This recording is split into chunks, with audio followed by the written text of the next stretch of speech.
시편 83편 1절부터 마지막 절까지 시편 83편 1절에서부터 마지막 절 말씀을 한 절씩 저와 여러분이 나누어서 말씀을 읽도록 하겠습니다. 83편 1절부터 제가 봅니다. 하나님이여 침묵하지 마소서.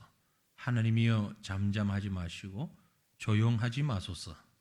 무릇 주의 원수들이 떠들며 주를 미워하는 자들이 머리를 들었나이다. 그들이 주의 백성을 치려하여 간계를 꾀하며 주께서 숨기신 자를 치려고 서로 의논하여 말하기를 가서 그들을 멸하여 다시 나라가 되지 못하게 하여 이스라엘의 이름으로 다시는 기억되지 못하게 하자 하나이다. 그들이 한 마음으로 의논하고 주를 대적하여 서로 동맹하니 곧 에돔의 장막과 이스마엘인과 모압과 하갈인이며 그발과 암몬과 아말렉이며 블레셋과 두로 사람이요 아수르도 그들과 연합하여 롯 자손의 도움이 되었나이다. 주는 미디안에게 행하신 것 같이 기손 시내에서 시스라와 야빈에게 행한 것 같이 그들에게도 행하소서.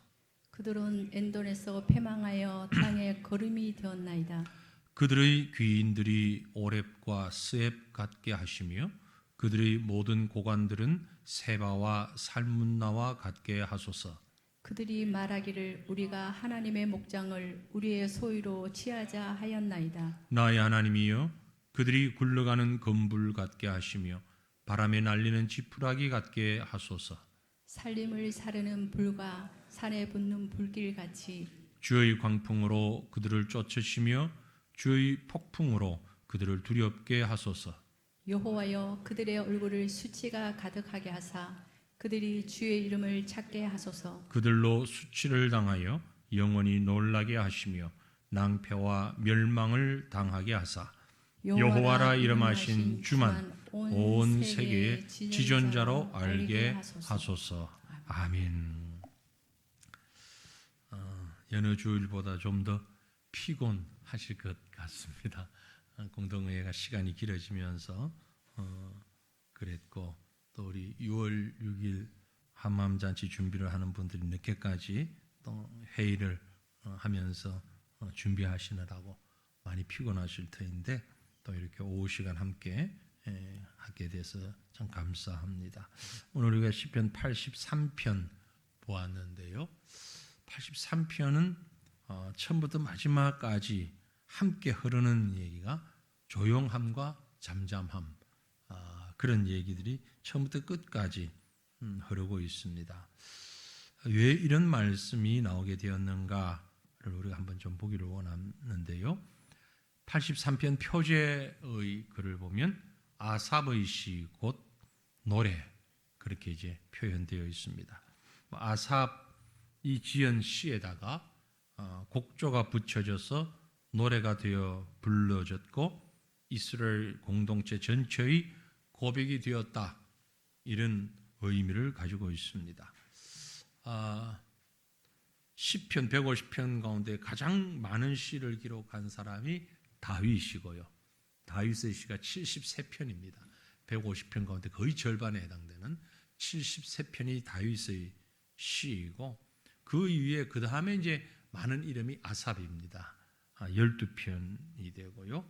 이렇게 쭉 되는데 아삽의 시편이 시편 50편과 그 다음에 73에서 오늘 83편까지 이렇게 해서 되는데 문제는 이제 조금 우리가 여기서 생각해야 할 부분이 있다라는 것을 말씀을 드리고 싶습니다. 아삽은 말씀드린 대로 이미 앞에서 여러 번 나왔습니다만 다윗과 솔로몬 시대 다윗 왕 그리고 아들인 솔로몬 왕 두 그 시대를 거치면서 내려온 찬양대의 악장, 음악 디렉터에 해당하는 그런 사람이 바로 아삽이다라는 말을 이미 앞에서도 나누었고요. 맞습니다. 그런데 문제는 오늘 이 시편 83편을 보면 고개가 갸우뚱해진단 말이죠. 왜냐하면 금방 말씀드린 대로 아삽은 다윗과 솔로몬 시대에 살았고 그 시대의 음악 악장으로 사역을 했던 사람입니다. 그런데 오늘 83편은 아삽의 시라고는 되어 있는데 내용을 보면 그 내용은 훨씬 후대에 일어난 일을 기록하고 있습니다. 솔로몬 다윗 시대가 아니고 여기 보면 거의 10개국 연합군의 공격을 받고 거기에 대한 문제를 지금 막 토로하는 이런 장면이 나오거든요. 5절부터 보면 주를 대적하여 서로 동맹한 나라들이 나옵니다. 그래서 6절에 에돔, 이스마엘인, 모압, 하갈인, 그발과 암몬, 아말렉, 블레셋, 두로, 아수르 이런 사람들이 연합하여서 지금 이스라엘을 공격해 오고 있습니다. 그래서 너무너무 힘들고 어려운 상황입니다. 하나님 앞에 호소하는 내용이에요.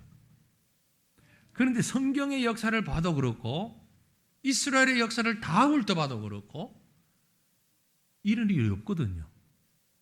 10개국이 연합 전선을 이루어서 침략을 했던 적이 다윗과 솔로몬 시대는 정말 없고, 다윗 시대 그리고 뒤에 이어가는 솔로몬 시대는 오히려 이스라엘이 다른 나라들을 점령해가지고 조공을 받았던 시대예요. 거의 최대 강국을 이루고 있는 시대, 이스라엘 역사 가운데. 그러니까 10개 나라로부터 이렇게 위협을 받았던 일이 없어요. 그리고 또 뒤에 나오는 말씀들을 이렇게 보면 실제 사건을 가지고 이야기하는데 그 실제 사건들이 솔로몬 시대보다 훨씬 뒤에 일어난 일들이에요. 그럼 어떻게 된 건가? 아삽의 시라고 하는데 아주 예언자가 되어가지고 앞으로 일어날 일을 다 보고 그렇게 적은 시인가? 그렇게 보기는 어렵고요. 그래서 성경을 연구하는 학자들의 의견들을 모아서 공통적인 의견은 무엇인가 하니까 실제로 이 시를 지은 사람은 후대 사람이다.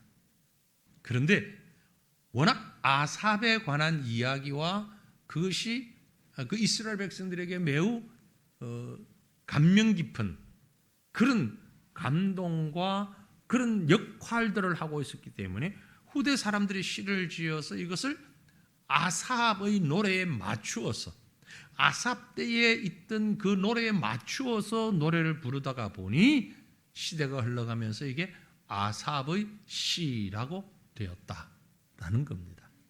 실질적으로 우리가 부르는 찬송 가운데서도요, 스코틀랜드나 이런 곳에서 민요, 우리로 치면 아리랑 같은 이런 곡으로 불려지던 것이 어느 날 누구에게서 시작됐는지는 모르지만 가사가 바뀌어지고 성경적인 가사가 되고 그래서 그것이 찬송이 되어 있는 이런 찬송들이 우리가 부르는 찬송이 많이 있거든요. 그래서 그와 유사하게 아삽을 대표자로 내세웠지만 아삽 시대에 아주 크게 마음에 감동이 됐던 그런 곡에 훗날 이 곡을 붙여서 이 가사를 붙여서 노래를 하다 보니 이게 아삽의 시라고 알려졌다. 그렇게 이제 보는 것이죠.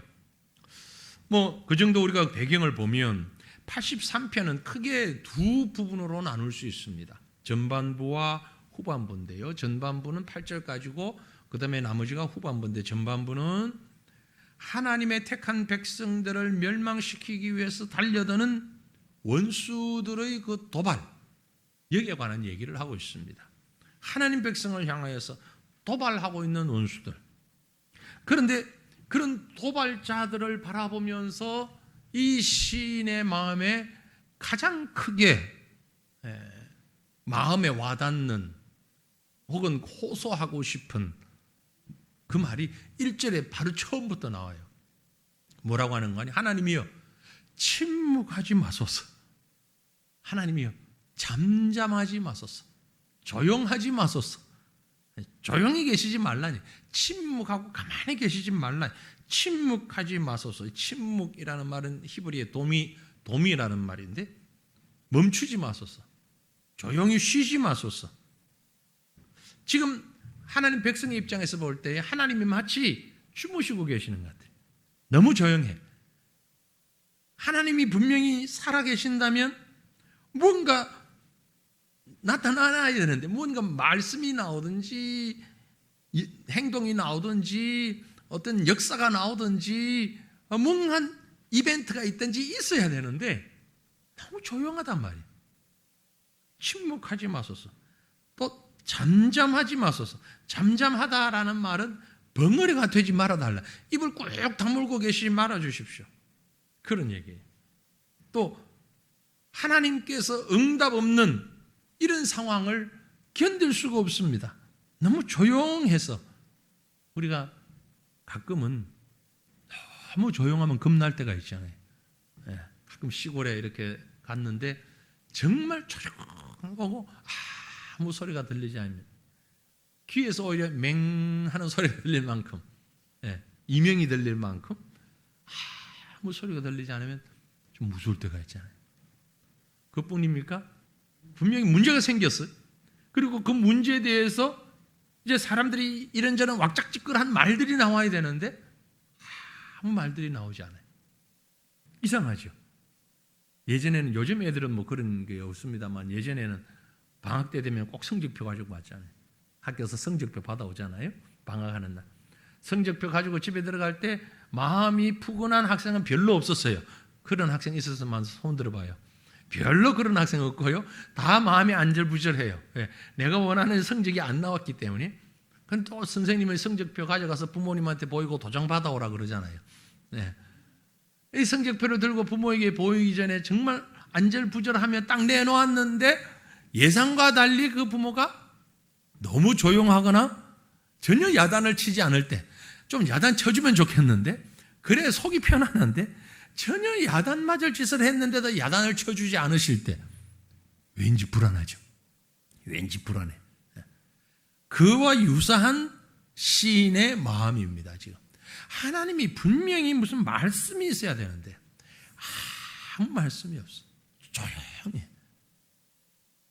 게다가 하나님을 대적하는 원수들의 기세가 등등해져요. 2절에 뭐라고 합니까? 무릇 주의 원수들이 떠들며 주를 미워하는 자들이 머리를 들었나이다. 하나님이 뜯으셔야 되는데, 뜯은다는 얘기는, 여기 뜯은다는 얘기는 예전 우리 개역 성경에 보면 헌화라고 번역되어 있습니다. 원수들이 헌화하며, 상당히 어려운 말로 꽃을 막 뿌린다. 사실은 이건 뜯은다, 시끌벅적하다 이런 말이거든요.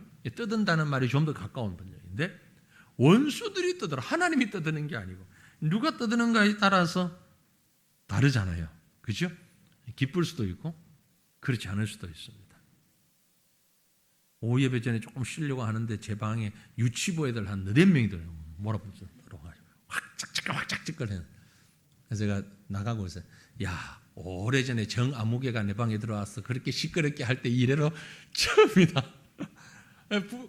한 놈 들어오고 둘 들어오고 셋 들어오니까 나중에 부모들도 들어오고 엄마들 들어오고 왁짝짝걸 왁짝짝걸 막 신나게 한 놀다 한판 방을 엉망을 만들어 놓고 나갔어요. 막 떠들고 길 아무개 때문에 그래. 법석을 근데 싫지가 않아. 너무 좋아. 너무 좋아. 기쁘고 마음이 좋아. 근데 그 반대가 있잖아요. 막 뜯었는데 좋은 사람이 뜯는 건 말고 아주 싫은데 힘들게 뜯는, 막 듣기 싫은데. 지금 이 시인은요, 이게 지금 거꾸로 됐거든요. 하나님이 좀 그렇게 뜯으시면 문제가 해결될 것 같은데 하나님은 조용하시고 원수들만 떠들고 있어 지금. 그러면서 뜯는 정도가 아니라 그들이 머리를 들었나이다. 주를 미워하는 자들이 머리를 들었나이다. 조금 더 그 분위기에 맞는 말을 쓴다면 머리를 치켜들었다. 단순히 머리 드는 것하고 치켜드는 것하고는 다르죠. 머리를 치켜든다. 아주 교만한 마음, 고개를 뻣뻣하게 했어. 그 눈빛이 무슨 눈빛입니까? 야, 하나님이 있긴 어디 있어? 하나님 어디 있어? 봐, 우리가 이렇게 하는데 하나님 없잖아. 조용하잖아. 반응이 없잖아. 원수들의 상황이 그렇다는 얘기죠. 네. 떠들고, 원수들은 주를 미워하는 자들입니다. 주를 미워하는 자들을 원수라고 표현했어요. 이 주를 미워하는 원수들은 1차적으로 이스라엘 백성을 괴롭히고, 그 괴롭히는 원수들이고, 그 다음에는 이스라엘을 대적하며 하나님을 거부하는 원수들입니다. 하나님을 정오하는 자들입니다. 어쨌든 오늘 본문에 보면 모압과 암몬을 위시한 연합군들을 지칭하고 있습니다. 그들이 모두 하나님을 대적하며 적대감을 가지고 공격하고 있는 거지요. 아주 교만하게 자기들이 지금 마치 승리한 것처럼 서로 떠들며 얘기하며 그 모습을 지금 이 시인은 하나님 앞에 내어놓고 고발하는 거예요. 그 고발의 내용이 3절, 4절, 5절입니다. 이렇게 얘기하죠. 그들은 원수들입니다. 주의 백성을 치려하여 간계를 꾀하며, 간사한 계략을 꾀하며, 주께서 숨기신 자를 치려고, 하나님이 보호하시는 하나님의 백성들을 치려고 서로 의논하고 악한 의논을 하는 거죠. 그리고 서로 말하기를, 가서 그들을 멸하여, 그들은 하나님의 백성들을 멸망시켜서 다시는 나라가 되지 못하게 하자. 이스라엘이라는 이름으로 다시는 기억되지 못하게 하자. 이참에 이스라엘이라는 이름을 싹 쓸어버리자. 더 이상 그 이름으로 꼼짝도 못하게 해버리자 라고 서로 뜻을 모으면서 그들이 한 마음으로 의논하고 주를 대적하여 서로 동맹하는, 마치 이 이스라엘을 대적하는 원수들, 동맹군들의 출정식처럼 하나님, 이들이 이렇게까지 하고 있습니다 하고 지금 호소하고 있는 거예요. 악의 연합군이 엄청난 힘을 가지고 하나님을 모욕하고 교만하게 하나님의 백성들을 치려고 하는, 그런데 하나님이 왜 침묵하십니까? 아니, 그런데 하나님 지금 뭐하고 계세요? 때로는 이 침묵이 우리에게 참 상처가 되기도 하고 낙심이 되기도 합니다. 여러분, 혹시 여러분 가운데 읽으신 분이 계실지 모르지만 일본의 작가입니다. 엔도 슈샤쿠라고 하는 사람이 쓴 소설인데요. 그러니까 대하 소설은 너무 긴 걸 얘기하고 실제 역사를 소설화해서 쓴 소설, 실제에 기반을 둔 소설인데 침묵이라는 소설이 있어요. 우리말로도 번역되어 있습니다. 보실 수 있고요. 글씨를 읽기가 조금 싫거나 지루하다 생각하시는 분은 인터넷에서 한번 찾아보시면 침묵이라는 영화도 있어요. 이 소설을 그대로 영화로 만든. 근데 조금 수고를 해야 찾을 수 있을 겁니다. 오래된 영화이기도 하고 또 그렇게 많이 알려진 영화는 아니기 때문에 원하시면 제가 드릴 수도 있어요. 저도 지금 영화 파일을 가지고는 있는데, 왜 가지고 있느냐면은 제가 이 영화를 가지고 선교사 훈련을 하면서 선교사들을 훈련시킬 때, 지금은 제가 훈련을 직접 하고 있지 않으니까, 근데 직접 선교사 훈련 원장을 할 때는 선교사 후보생들에게 이 영화를 보여줬어요. 보고 토론을 시켰어요. 그게 무슨 영화냐면 침묵이라는 영화예요. 기독교 아니고 캐톨릭이긴 한데 일본에 캐톨릭이 처음 들어올 때, 어쨌든 성경이 처음 들어올 때 일본에 많은 순교자들이 나왔거든요. 그 소설의 내용을 보면 그렇습니다. 예수를 박해하는 사람들이 초기 천주교 선교사들은 거의 기독교화되어 있는 선교사들이 많았던 것 같아요. 초기에 그 선교사들이 와서 복음을 전했는데 박해하는 사람들이 예수를 믿는 게 얼마나 잘못되고 허무맹랑한 일인가를 보여주겠다면서, 예수 믿는 너희들 십자가 좋아하잖아. 십자가를 좋아한다는 것을 비꼬면서 우리 같으면 서해 밀물 썰물이 아주 이 조수 간만의 차이가 심한 곳 있잖아요. 그런 곳에 밀물이 들어오기 전에 거기에다가 십자가를 막 세워놓고 예수 믿는 사람들에게 꽁꽁꽁꽁 묶어놓은 거예요. 근데 이건 실제적인 사실이에요. 실제로 그렇게 많이 했답니다. 십자가에 막 이렇게 묶어놓고 가만히 있는 거예요. 그럼 이제 시간이 좀 밀물이 들어오잖아요. 여러분 서해 보면 밀물이 들어오는데 아주 빠른 속도로 들어오거든요. 물이 점점 들어오면서 목까지 차오르고 이렇게 수장이 되어버려요. 꼼짝을 못하도록 십자가에 묶어놓고. 그러니까 어떻게 해요? 죽는 거죠. 네, 순교를 하는 거죠. 또 어떤 곳에 보면 그 영화에도 그런 장면들이 나오는데 화산이 움직이는 화라산, 일본에 화산들이 많이 있으니까 화산이 있는 지역에 가면은 그 뜨거운 물이 나오잖아요. 예. 화산 지역에서 나오는 물들. 예. 그 뜨거운 물을 옆에다가 십자가에 똑같이 그렇게 묶어놓고 온천수 말이죠. 그 뜨거운 온천수를 그대로 이렇게 착 퍼서 붓는 거예요. 이렇게 한꺼번에도 안 부어. 한쪽씩 이렇게 이렇게 부으면서 언제든지 예수 안 믿겠다고 얘기를 하면 풀어준다. 그러면서 박해를 했던 것이 참 안타깝지만 일본 역사에 있던 일이에요. 그런 것을 배경으로 해서 쓴 소설이 침묵이라는 소설인데 그 장면을 보고 이제 유럽에서 온 선교사들이 매 하나님을 향해서 통곡하고 간구하고 부르짖는 겁니다. 하나님 뭐 하십니까? 하나님 왜 침묵하십니까? 그래서 그 소설의 제목이 침묵이에요. 하나님이 왜 침묵하십니까? 왜 이러십니까? 목 놓아 통곡하고 그 영화에 보면 네덜란드 선교사, 네덜란드에서 온 선교사가 막 통곡을 하면 하나님 왜 조용하십니까? 왜 침묵하십니까? 그때 이제 하나님께서 그 선교사의 마음에 감동으로 다가옵니다. 다가오면서 하나님의 음성이 그 마음에 들려요. 뭐라고 하시는 거 하니까 나는 지금 침묵하고 있는 것이 아니라 저들의 고난에 동참하고 있다. 그런 마음의 감동이 오는 거죠. 이제 그 소설이나 영화의 내용이 이제 그런 내용들로. 그래서 선교사들에게는 이게 비록 캐톨릭이 전파될 때의 과정이지만 내용상으로 보면 캐톨릭 예식이나 이런 게 나오는 게 아니고 복음을 위해서 순교하는 사람들의 모습을 그리고 있으니까 그 영화를 보여주고 이렇게 각자의 느낌을 얘기하고 그랬던 기억이 있습니다. 많은 사람들이 이와 비슷한 경험들을 할 수가 있죠.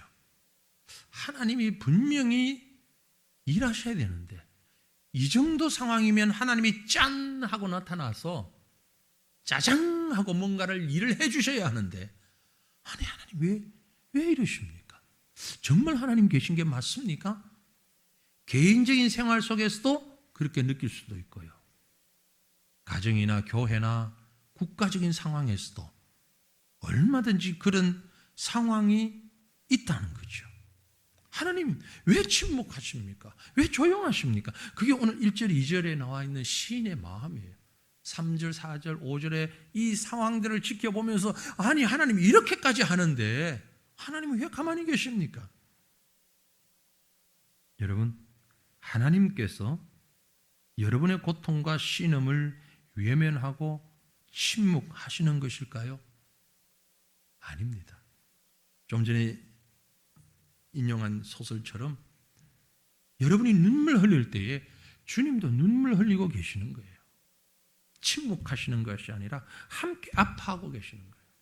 지금 주님은 우리와 함께 하시면서 우리의 아픔을 나누고 우리를 격려하고 우리를 위로하고 우리에게 힘주시기를, 그 고난 가운데 있는 자에게 힘주시기를 더 우선적으로 하고 계시는 거예요.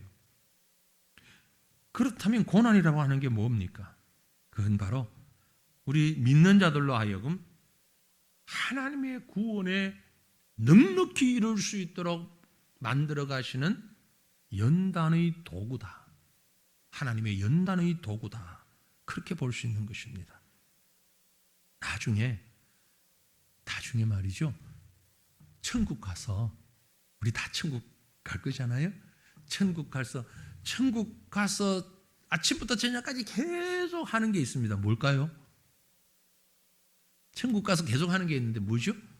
이거 모르면 되나? 큰일 났네. 찬양이잖아요. 찬양. 아이, 그러는 나는 노래 못하는데 상관없어. 잘하고 못하고 상관없어. 근데 천국 가서 찬양할 때 제일 크게 찬양할 사람이 누굴 것 같아요? 목소리 큰 이 목사? 아니요. 천국 가서 제일 크게 찬양할 사람은 고난을 많이 받은 사람이에요. 이 땅에 있는 동안에 고난 많이 당한 사람이 아닐까? 왜? 더 실감나잖아. 그 은혜가 더 크게 다가오잖아요. 물론 그렇지 않다고 해서 찬양 안 하는 것도 아니고 그 찬양 안 받으시는 것도 아니겠지만 그저 고난에 대해서 생각할 때 우리에게 드는 마음이에요. 고난을 더 많이 당한 사람을, 그들의 찬양을 하나님이 기뻐 받으시고 가장 큰 찬양을 드릴 수 있지 않을까? 네. 아마도 천국 가서 부러움이 있다면 그들을 부러워할 겁니다. 물론 부러움이 없겠지만 천국은 부러워할 것도 없는 곳이 천국이니까.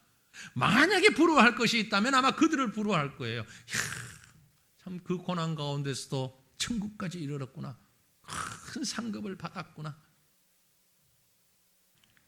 로마서 8장 17절을 보면 자녀이면, 하나님의 자녀이면 또한 상속자 곧 하나님의 상속자요 그리스도와 함께한 상속자니 우리가 그와 함께 영광을 받기 위하여 고난도 함께 받아야 할 것이니라. 고난도 함께 받아야 할 것이니라. 또 야고보서 5장 13절을 보면 너희 중에 고난 당하는 자가 있느냐?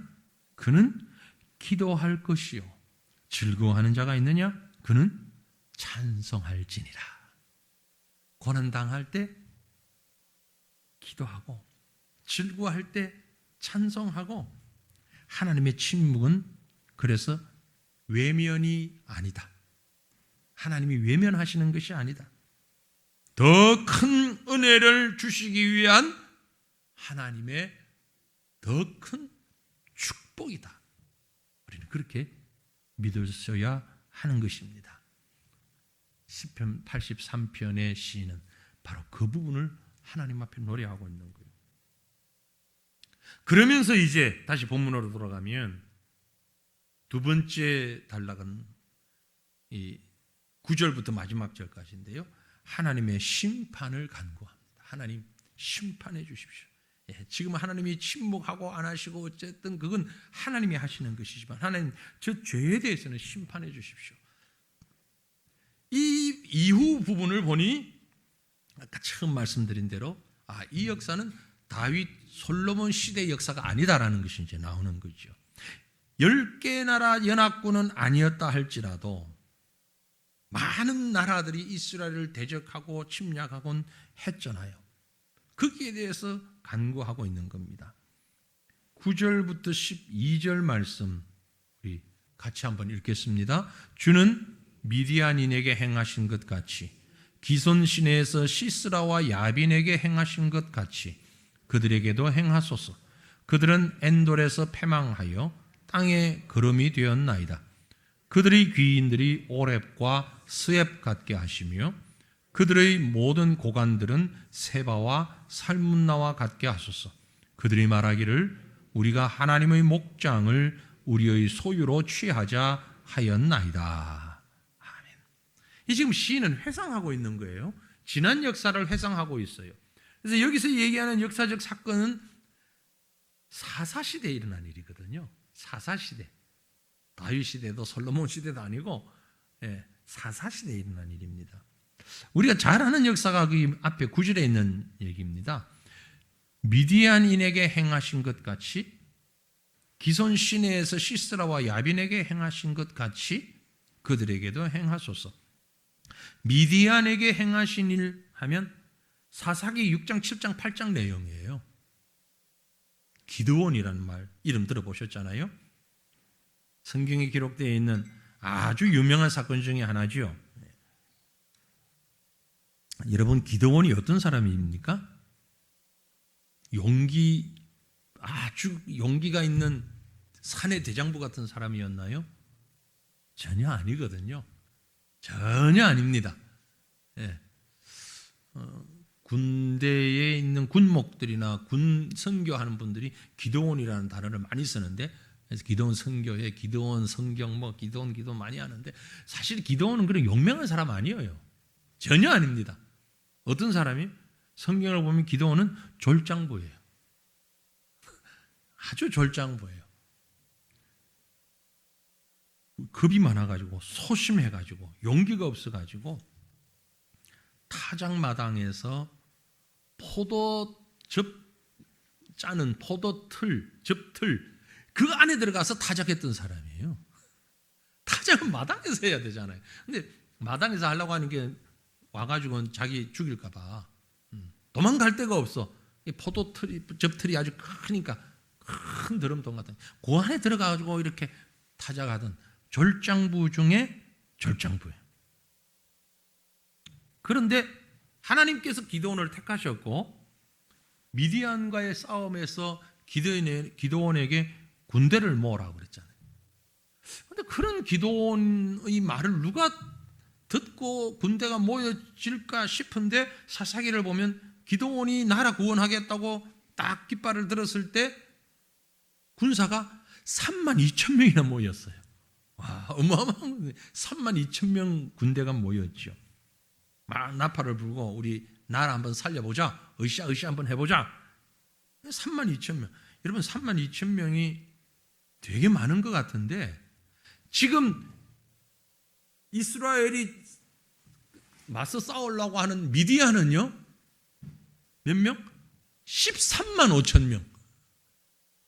13만 5천에 비하면 3만 5천은 아주 적은 숫자잖아요. 나름대로 이스라엘에서 많이 모이긴 했지만 3만 5천 가지고 13만 5천 명을 어떻게 이겨요? 불가능하잖아요. 근데 하나님이 기드온에게 뭐라고 말씀하시는 거 아니까 야 3만 5천 너무 많아. 그만큼 다 필요 없어. 네. 그리고 지금이라도 금난한 사람은 다 가라 그래. 필요 없어. 무서운 사람은 다 가라 그래. 근데 여러분 3만 5천이 모였다가 무서운 사람들 다 가래요. 그랬더니 다 가고 몇 명 남았어요? 10,000명 남았어. 3만 5천 가운데 2만 5천 명 다 집에 가버리고 10,000명만 남았어. 근데 하나님이 기도원에게 야 이것도 많아 더 줄여 어떻게 하죠? 사사기 7장 4절에 보면 여호와께서 또 기드온에게 이르시되 백성이 아직도 많으니 그들을 인도하여 물가로 내려가라. 거기서 내가 너를 위하여 그들을 시험하겠다. 내가 누구를 가리켜 네게 이르기를 이 사람이 너와 함께 가리라 하면 그는 너와 함께 갈 것이요 내가 누구를 가리켜 네게 이르기를 이 사람은 너와 함께 가지 말 것이라 하면 그는 가지 말 것이라. 먼저 가르쳐 주잖아요. 하나님이 어떤 사람 택할 거다. 내가 기준을 정할게. 일단 데리고 가. 그리고 물가로 갔습니다. 물가로 가서 그곳에서 물을 먹게 했어요. 근데 10,000명 중에 300명만 뽑았어. 와, 경쟁이 대단해요. 300명. 어떻게? 이어지는 5절 6절 보면 이에 백성을 인도하여 물가로 내려가며 여호와께서 기드온에게 이르시되 누구든지 개가 핥는 것 같이 혀로 물을 핥는 자들은 너는 따로 세우고 또 누구든지 무릎을 꿇고 마시는 자들도 그와 같이 하라. 따로 세우라. 손으로 움켜 입에 대고 핥는 자의 수는 300명이요 그 외의 백성은 다 무릎을 꿇고 물을 마셨다. 이건 되고 이건 안 되고 그건 아니에요. 어쨌든 딱 보니까 두 가지 중에 하나. 무릎을 꿇고 바로 고개를 이렇게 넣어서 먹는 사람, 손으로 이렇게 해서 핥아 먹는 사람. 핥아 먹은 사람이 몇 명이냐? 300명이에요. 그래서 7절 보면 여호와께서 기드온에게 이르시되 내가 이 물을 핥아 먹은 300명으로 너희를 구원하여 미디안을 네 손에 넘겨주리니 남은 백성은 다 자기 처소로 돌아갈 것이다. 돌려보내라. 미디안은 몇 명이라고요? 13만 5천. 13만 5천하고 싸우기 위해서 군대 모집했는데 3만 5천도 많다. 줄이더니 300밖에 안 남았어. 13만 5천 대 300명의 전쟁에서 누가 이겼습니까? 300명이 이겼죠. 하나님이 이기게 하셨습니다. 어떤 분이 그런 얘기해요. 이 기드온의 전쟁은 항아리 전쟁이다. 항아리 깨뜨리고 징치고 깽가리 치고 막 시끄럽게 하면서 이겼잖아요. 시편 83편은 그때 역사를 회상하고 있는 겁니다. 그렇게 승리하신 하나님의 솜씨, 우리도 한번 경험해보고 싶습니다. 그 얘기. 또 시스라와 야빈에게 행하신 일은 사사기 4장 5장에 있는 드보라와 바락의 승리, 그 사건을 두고 하는 말입니다. 야빈은 가나안의 왕이었고 시스라는 그 군대 장관이었죠. 야빈이 철병거 900대를 가지고 이스라엘을 학대하고 20년이나 학대를 하고 공격을 해왔는데 20년간 하나님이 침묵하셔서 그러다가 드보라와 바락을 세우셔가지고 그 가나안을 물리치게 하신 거예요. 어디서? 기손 시내에서 엔돌이라는 곳에 이스라엘이 진을 쳤고 다볼산 기손 시내 중간에 위치한 지점, 그곳에서 시스라 군대를 전멸하고 야엘의 장막으로 도망했던 시스라, 야엘의 손에 비참하게 죽게 되죠. 사사기 4장 24절 보면 이스라엘 자손의 손이 가나안 왕 야빈을 점점 더 눌러서 마침내 가나안 왕 야빈을 진멸하였더라. 말도 안 되는 전쟁을 통해서 이겼던 두 가지 역사를 지금 언급하면서 이 시편 83편의 시인은, 그러니까 앞에서 나왔던 아삽이 아닌 건 분명하잖아요. 그렇죠? 그때 역사를 지금 이렇게 언급하면서 간구합니다. 뭐라고 간구합니까? 본문 83편 13절에 나의 하나님이여 그들이 굴러가는 건불 같게 하시며 바람에 날리는 지푸라기 같게 하소서.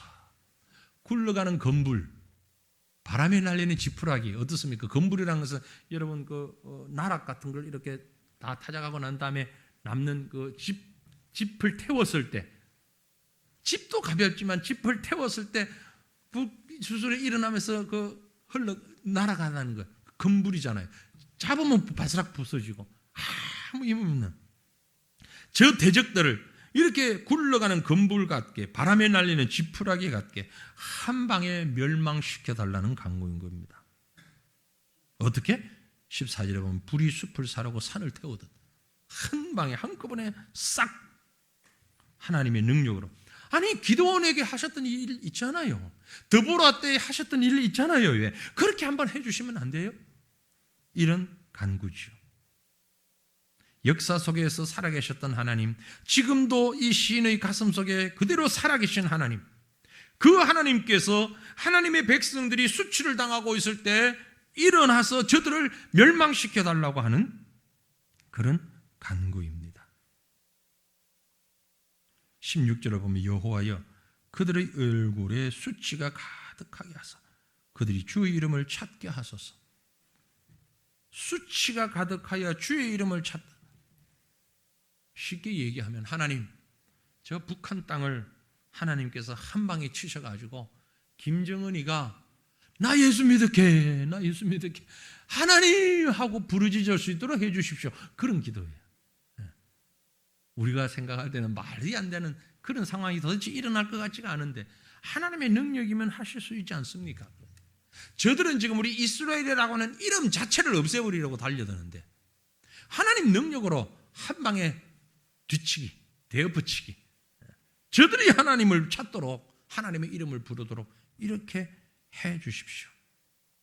17절 18절 마지막을 보면 그들로 수치를 당하여 영원히 놀라게 하시며 낭패와 멸망을 당하게 하사 여호와라 이름하신 주만 온 세계의 지존자로 알게 하소서.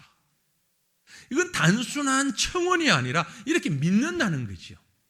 대적자들이 이스라엘이라는 이름을 없애버리려고 저렇게 달려들지만 우리는 기드온과 함께 일하셨던 하나님을 믿습니다. 드보라와 함께 일하셨던 하나님을 믿습니다. 그 하나님께서 능력으로 저들을 대적하여서 저들이 하나님 앞에 다 망가지고 그들이 오히려 하나님 앞에 굴복하고 여호와만 참 하나님이신 줄, 온 세계의 지존자이신 줄 깨닫도록 하는 능력이 하나님께 있는 줄 믿습니다. 비록 지금 침묵하고 계시지만 그 침묵이 하나님의 심판을 이루어가는 침묵인 줄로 내가 믿기에 주님만 바라봅니다. 이 고백을 지금 하고 있는 거죠.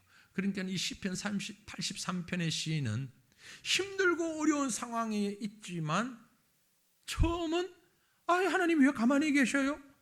그러다가 후에 스스로 정리하면서 내가 믿는 하나님은 이런 하나님이시지. 겁낼 것 없어. 두려워할 것 없어. 염려할 것 없어.